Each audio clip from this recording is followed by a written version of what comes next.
Good morning, day, evening, night, whatever time it is that you're tuning in, and welcome to the first episode of Politics with Gen Z, a podcast for students by students that tackles relevant political issues and politicians. My name is Alyssa Cunningham, and I'm an American grad student with a large interest in our country's politics. My name is Joel Mascarones, also an American grad student, but with an interest in different literary and rhetorical devices, especially how they are used by politics. And for the topic for our very first segment of Politics with Gen Z is the one and only Donald J. Trump, the 45th President of the United States.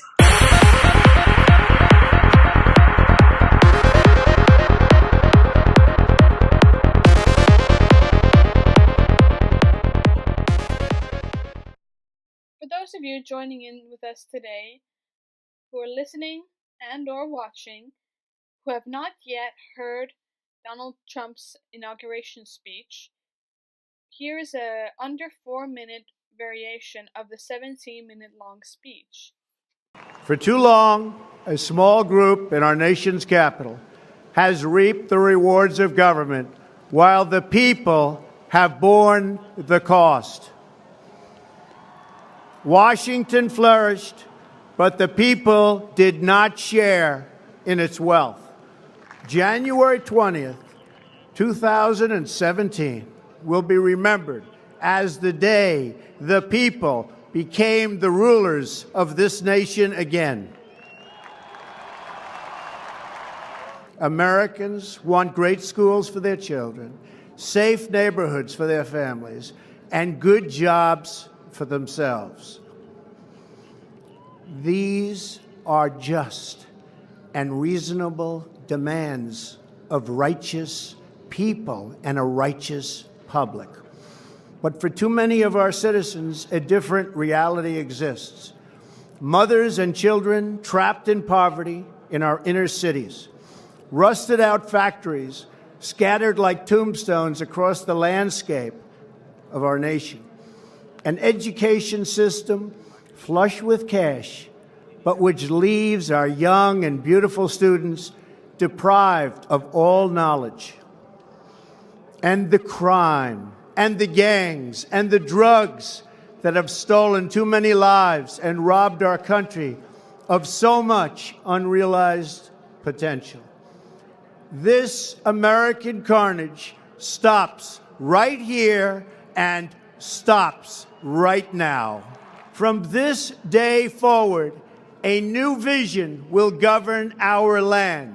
From this day forward, it's going to be only America first. America first. Every decision on trade, on taxes, on immigration, on foreign affairs will be made to benefit American workers and American families. We must protect our borders from the ravages of other countries making our products, stealing our companies, and destroying our jobs. We will reinforce old alliances and form new ones and unite the civilized world against radical Islamic terrorism, which we will eradicate completely from the face of the earth. There should be no fear. We are protected, and we will always be protected. We will be protected by the great men and women of our military and law enforcement. And most importantly, we will be protected by God. That whether we are black or brown or white, we all bleed the same red blood of patriots.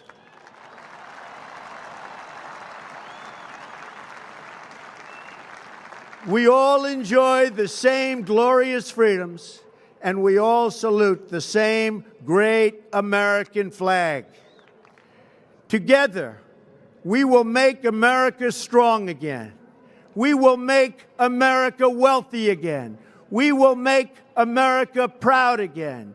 We will make America safe again. And yes, together, we will make America great again. Thank you, God bless you, and God bless America. Thank you. In today's podcast, we'll start off with how Donald Trump gained so much media coverage during the elections in comparison to the other runners, and follow up with an analysis of his inauguration speech. It has been just over 2 years since Donald Trump has been elected, and throughout the time he has held quite a controversial position. On one hand, he passed a major tax reform bill reducing corporation tax with 35% to 21% and signed many executive orders. But on the other hand, President signature issues during the election campaign, that being the border wall, still seems unlikely to happen. Let's not forget that he is also ranked as one of the most unpopular presidents in the modern era. So if he is so unpopular as the media says, then how did he gain so much popularity during the 2016 presidential elections? Well, let's start off with his celebrity image. Donald Trump had already been in the public's eye for over 30 years by the time he entered the race, as the head of Trump Industries, as the author of The Art of the Deal, and as a reality TV host. Having a well-known name guaranteed him the relentless media attention from the moment he entered the presidential race. And in the end, all his controversy just played to his advantage, capturing the audience's attention and earning him highly motivated voters. Throughout the campaign, Trump held a populist rhetoric, meaning that he strived to appeal to the order of people who feel that their concerns are discredited by established allied groups. He even managed to turn his lack of government expression as an asset in his campaign, considering how at that time a majority of Americans believed the country was heading in the wrong direction, as truth in institutions was at an all-time low. He partially, unprofessionally and vulgar style struck the voters as more genuine than his competitor, former and reserved Hillary Clinton. Yes, and his language and presentation style are unique, in lack of a better word. So how about we jump right into the analysis of his inauguration speech? Okay, well, Trump starts off with quite a formal manner, feathering a traditional greeting and giving thanks, which featured a direct address to all those present and watching the speech. Chief Justice Roberts, President Carter, President Clinton, President Bush, President Obama, fellow Americans, and people of the world, thank you. Exactly. Now the following immediately with we, the citizen of America. This being an allusion to we, the people, from the United States Constitution. We, the citizens of America.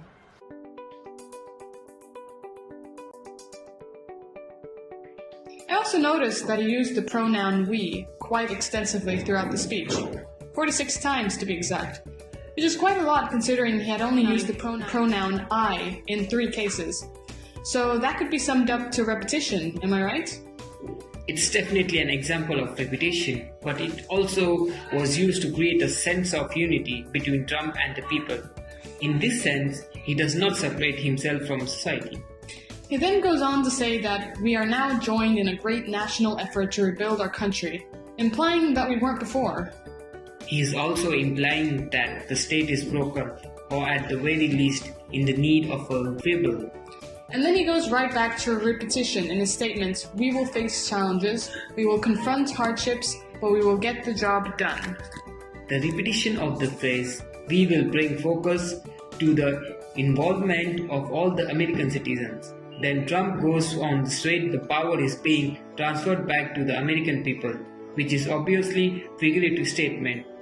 And the power is still in the hand of the government, but he implies that he is one of the interests of the people. Plus, he is implying that at some point the American people had the power. For too long, a small group in our nation's capital has reaped the rewards of government while the people have borne the cost. The phrase for too long puts an emphasis on time. President Trump then follows on with several tricolons, a tricolon being a rhetorical term that consists of 3 parallel phrases, which happen to come in quick succession without any interruption. The 3 tricolons were the following.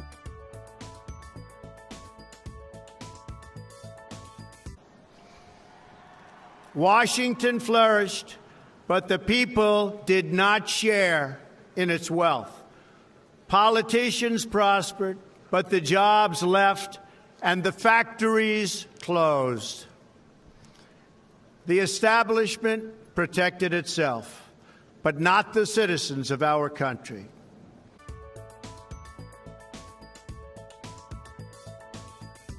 Their victories have not been your victories. Their triumphs have not been your triumphs.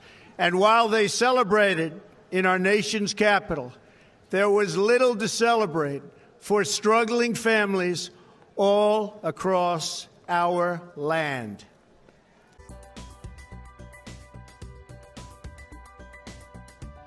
This is your day, this is your celebration, and this, the United States of America, is your country. That is followed by what truly matters is not what party controls our government, but whether our government is controlled by the people, which is an example of a kermes, which is where concepts are repeated in reverse order. What truly matters is not which party controls our government, but whether our government is controlled by the people. And also alludes back to the idea that the people now have the power. He then goes on to make an allusion to President Roosevelt's December 8, 1941 speech, when Trump says January 20th, 2017 will be remembered as the day people became the rulers of this nation again. January 20th, 2017 will be remembered as the day the people became the rulers of this nation again. Yesterday, December 7th, 1941, a date which will live in infamy. It's also very interesting how President Trump alludes to this particular speech where former President Franklin D. Roosevelt addressed the attack on Pearl Harbor, thus declaring war on Japan, leading to America's formal entry into World War II the following day. It's then followed by the forgotten men and women of our country will be forgotten no longer, which is an anaphora. The forgotten men and women of our country will be forgotten no longer. Everyone is listening to you now.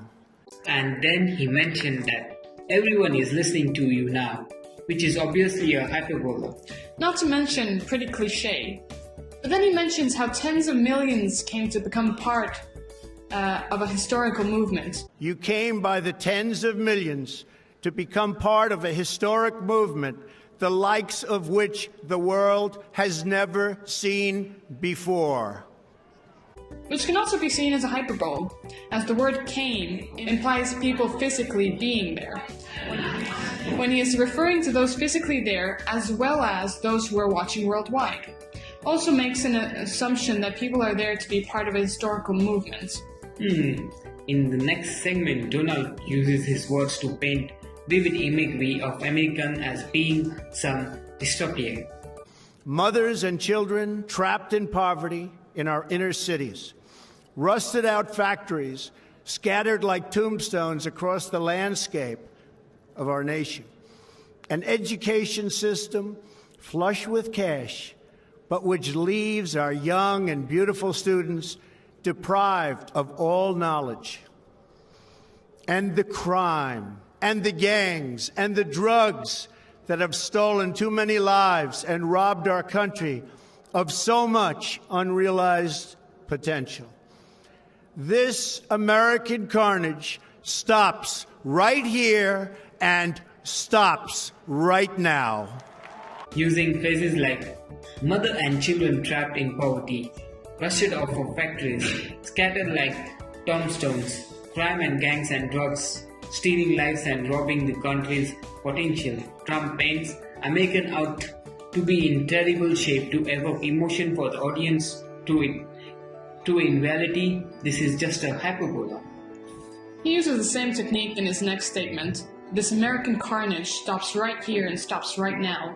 Carnage is a quite violent hyperbole that evokes quite negative quite negative emotion from the audience, and the whole stops right here and now is once again quite cliche.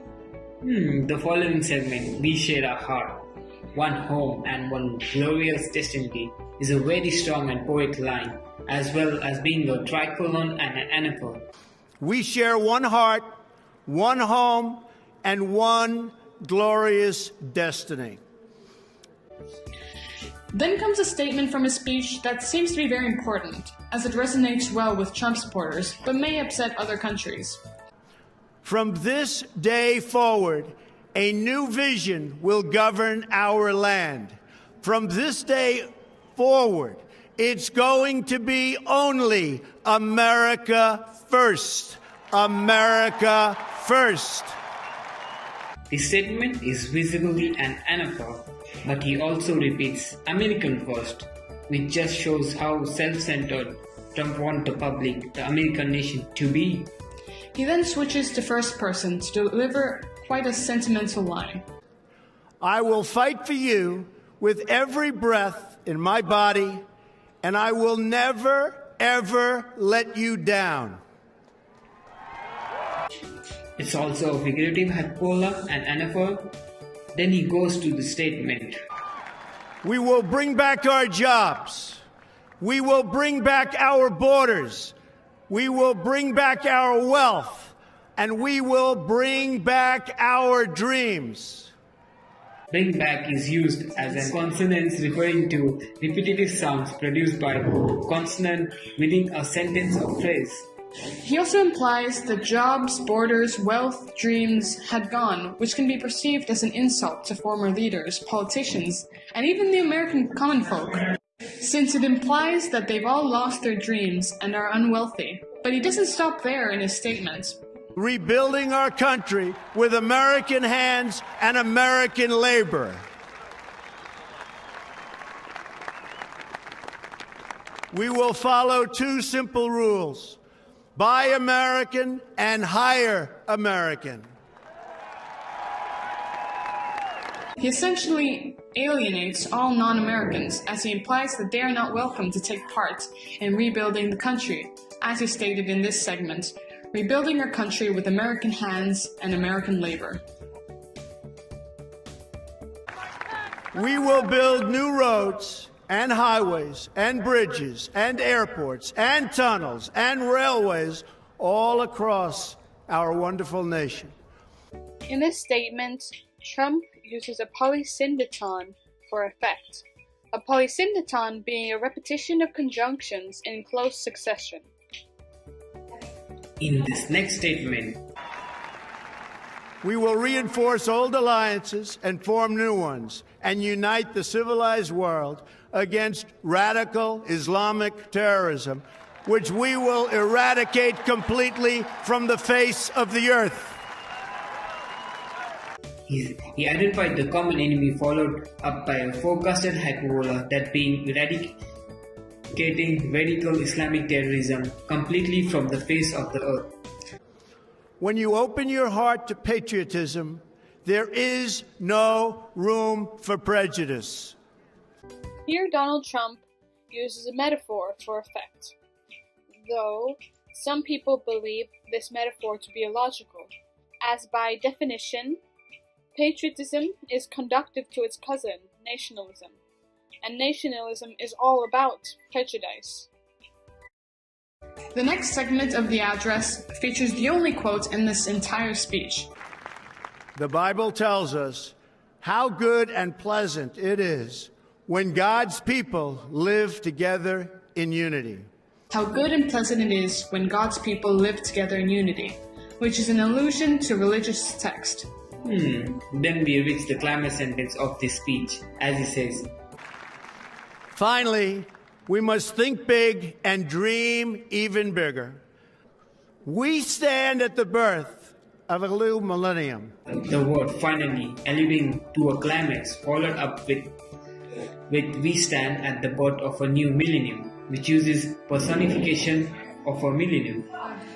And then to further push the audience onto his good side once again, he comes with this statement. It's time to remember that old wisdom our soldiers will never forget, that whether we are black or brown or white, we all bleed the same red blood of patriots.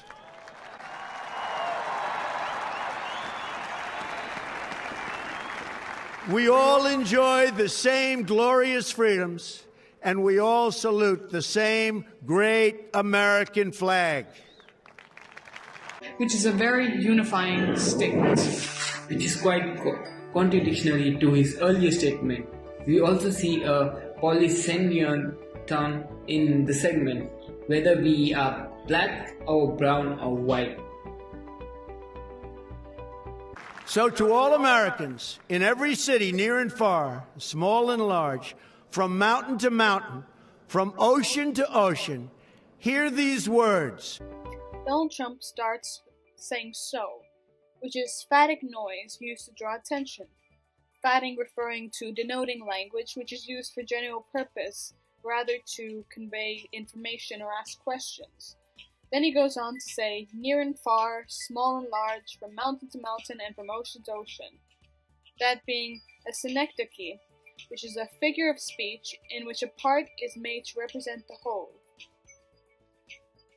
Then he says, hear these words, which is an asterismus. An asterismus being the use of a prefix word to draw attention to the next phrase. You will never be ignored again. Here Donald Trump is using a hyperbole to make a promise.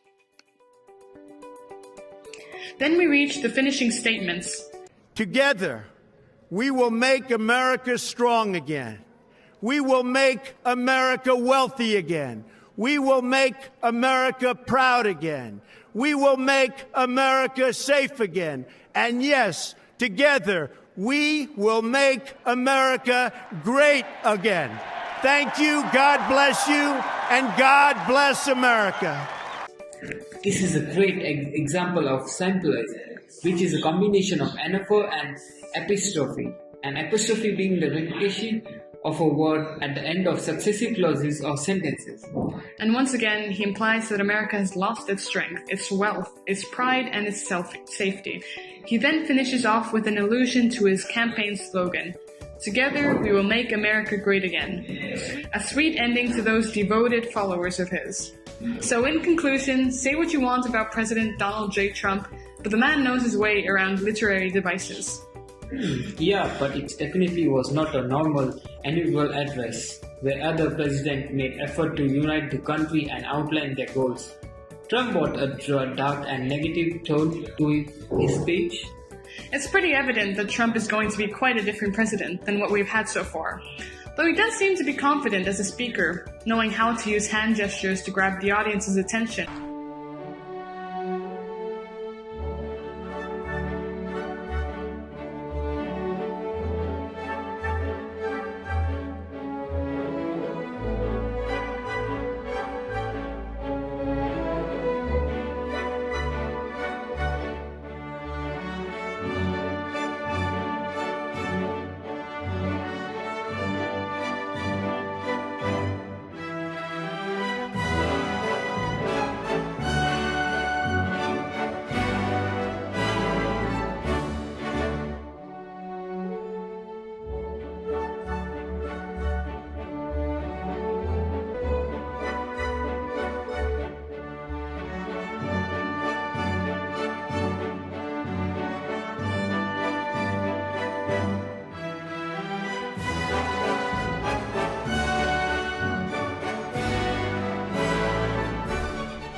And when to make pauses in his speech. 17,000 jobs. Thank you. Oh, they don't have water. That's okay. What? Oh, it's okay. Oh.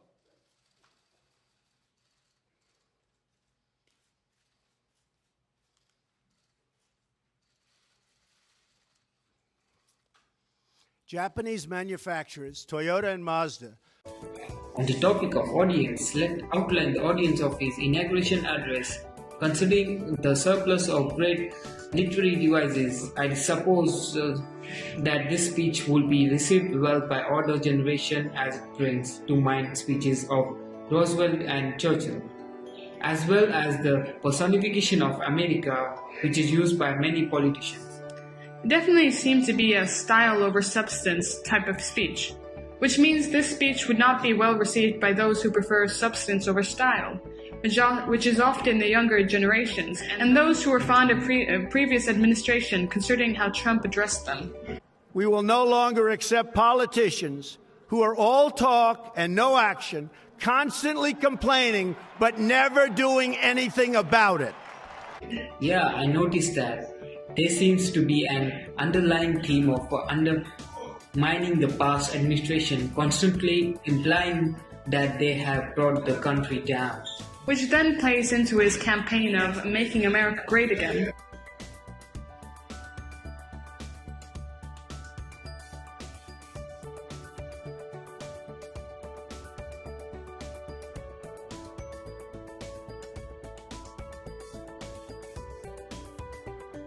It's definitely interesting to see what the president will take our country from. The inauguration speech alone, you can tell he has great plans. Well, then again, it's been 2 years into his term, and he hasn't fulfilled many of his promises. But that seems to be all the time we have for today. I feel like I learned quite a bit about literary devices, as well as Trump's mentality. Tune in next week, where we will further discuss the repercussions of Trump's inauguration speech. I've been Alyssa Cunningham. And this was Politics with Gen Z.